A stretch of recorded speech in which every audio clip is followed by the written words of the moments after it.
Welcome second. देखो कुछ questions हैं वो आपके बैंकिंग के एग्जाम में और एसएससी के एग्जाम में पूछे गए थे। तो वो ट्राई करते हैं क्या सॉल्व हो पाते हैं, या आप यहाँ से अपना मूल्यांकन कर सकते हैं कि फाइनली आप कितना पढ़े, आपको कितना आया है। ये सेंटेंस इम्प्रूवमेंट का प्रश्न है ना। पिलर्स का प्रश्न तब होता है जब यहाँ पर चीजें आपको फिल की होती है, आपको चूज करना होता है। सबसे पहले किसी भी सेंटेंस का हम अर्थ निकालते हैं, सेंटेंस फाइनली कहना क्या चाह रहा है ना।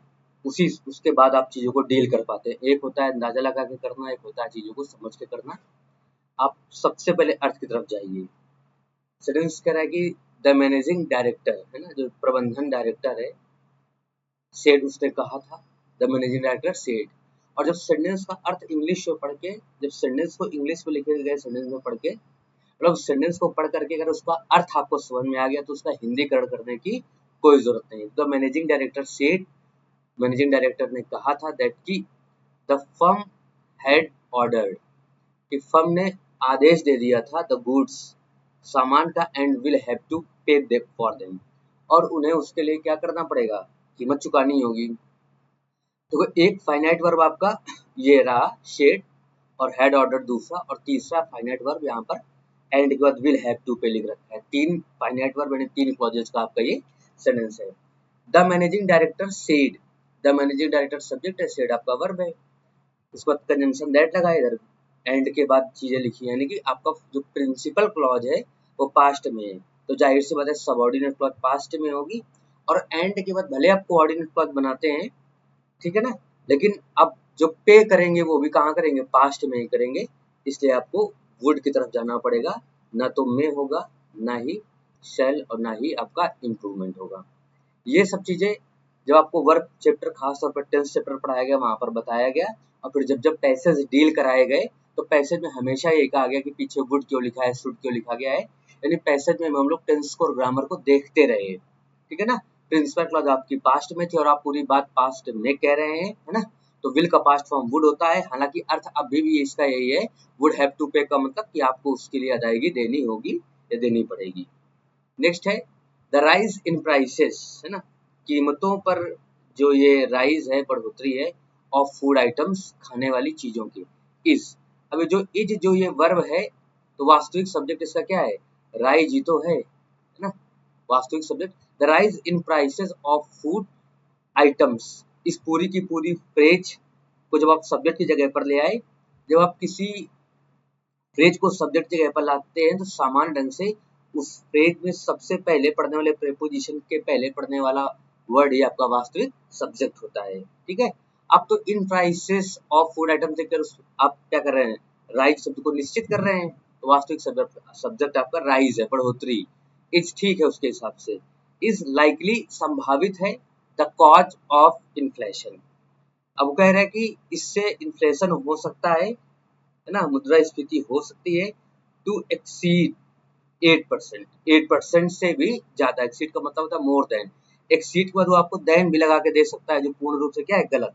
और ड्यूरिंग द नेक्स्ट क्वार्टर, अगले तिमाही में। तो ये बड़ा बारीक क्वेश्चन है ना। यहाँ से देखते हैं इसको, the rise in prices of food items is है likely the cause of inflation. तो ये जो ऑफ इन्फ्लेशन लिख के आपने क्या किया, कॉज पर अधिकार दिखाया है, ठीक। तो ये लाइकली यहाँ क्या कर रहा है, ये है तो ऑब्जेक्टिव ही, है ना। तो यहाँ पर आपको वास्तव में इस किस पार्ट में मिस्टेक है, बी पार्ट में मिस्टेक है, और इस वाले पार्ट में मिस्टेक है ना, इस वाले पार्ट में मिस्टेक। आप ये तो ऐसे लिखिए कि द लाइकली कॉज, ना, क्योंकि आप आर्टिकल और कॉज पर आप ऑफ इन्फ्लेशन लिख के अधिकार दिखा रहे हैं। तो जो जब आप नाउन के लिए एडजेक्टिव लेके आएंगे तो आर्टिकल तो उस एडजेक्टिव से पहले ही रखेंगे सामान्य ढंग से, है ना। तो लाइकली द कॉज थोड़ा होगा, या द लाइकली कॉज, या फिर इस सेंटेंस को हम एक तरीके से और सही कर सकते हैं। आप देख सकते हैं क्या, इसको ऐसे लिख सकते हैं कि इज लाइकली, लाइकली को ऐसे ही रखते हैं ना,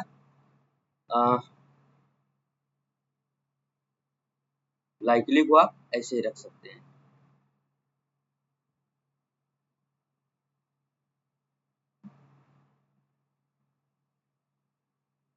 likely to be the cause of, ऐसे रख सकते हैं।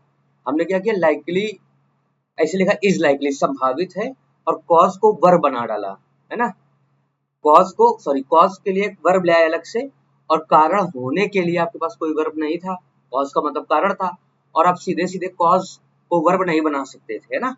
तो हम लोग क्या किए, वो नॉन फाइनाइट वर्ब बना रहा था, तो हम लोग to be the cause, cause का मतलब कारण है, कारण होने के लिए हम लोगों ने बी वर्ब का यूज कर लिया। तो अब देखो ये सेंटेंस मीनिंगफुल हो गया कि the rise of food items is likely, संभावित टू बी द कॉज, कारण होना, ऑफ इन्फ्लेशन। तो कॉज को नाउन बना के रखा, उसके लिए अलग वर्ब, अलग से वर्ब क्या है, टू बी। या फिर आप क्या कर सकते हैं, इस लाइकली को द के बाद भेज दीजिए, तभी भी ठीक हो जाएगा। इस, अब देखो ये समझना कैसे, मान लो वहां लाइकली नहीं लिखा था, तो सेंटेंस क्या हो जाता, इज द कॉज ऑफ, ठीक है, सही हो जाता है, इज द कॉज ऑफ। आप कभी कभी वर्ड्स को हटा करके भी चीजों को आसानी के साथ हमने वहां पर दिखाने की कई बार कोशिश की है कि ये ना लिखा होता तो कैसे होता, तो अगर लाइकली ना भी होता तभी भी सेंटेंस को आप डील कर लेते, इज द कॉज ऑफ लिख देते, लेकिन उन्होंने क्या कि एक लाइकली वर्ड अलग से लिखा, तो लाइकली एडजेक्टिव था, आया तो नाउन के लिए था, तो आप इसको उठा के यहाँ पर रख लीजिए, या फिर आप एक अलग से वर्ब वाला हिस्सा ले आइए।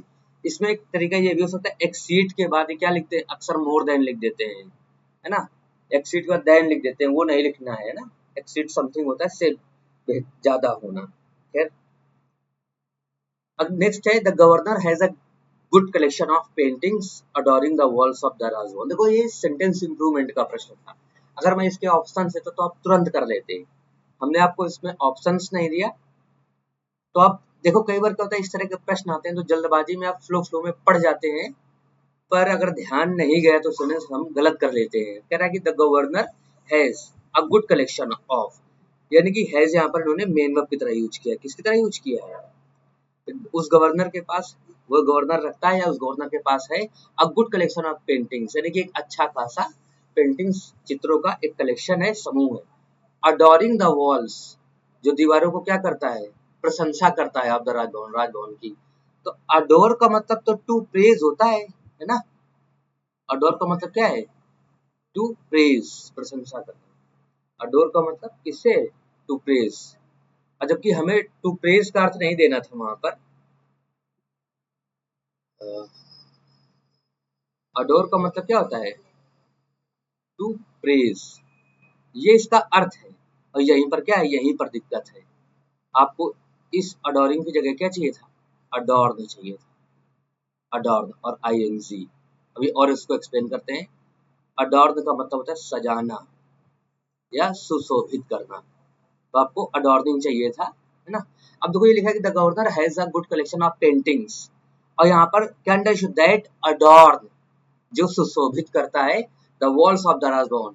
लेकिन हम लोग क्या करते हैं, रिलेटिव प्रोनाउन को हटा लेते हैं और फिर उसको हम प्रेजेंट पार्टिसिपल फ्रेज या पास्ट पार्टिसिपल फ्रेज में चेंज कर लेते हैं, है ना। तो इस प्रेजेंट में स्ट्रक्चर था, तो प्रेजेंट में हमने क्या किया, उसको प्रेजेंट पार्टिसिपल फ्रेज में चेंज कर लिया। तो अडोरिंग सजाते हुए, सुशोभित करते हुए the walls of the Raj Bhavan, Raj Bhavan की दीवारों को। तो वहां पर आपको अडोरिंग नहीं चाहिए था, क्योंकि अडोरिंग का मतलब होता है, अडोर का मतलब होता है प्रशंसा करना किसी की, अडोर का मतलब होता है सजाना, और हमें वहां पर फ्रेज बनानी थी, तो अडोर्न को क्या किया, अडोर्निंग किया। समझ पा रहे होंगे आप, है ना।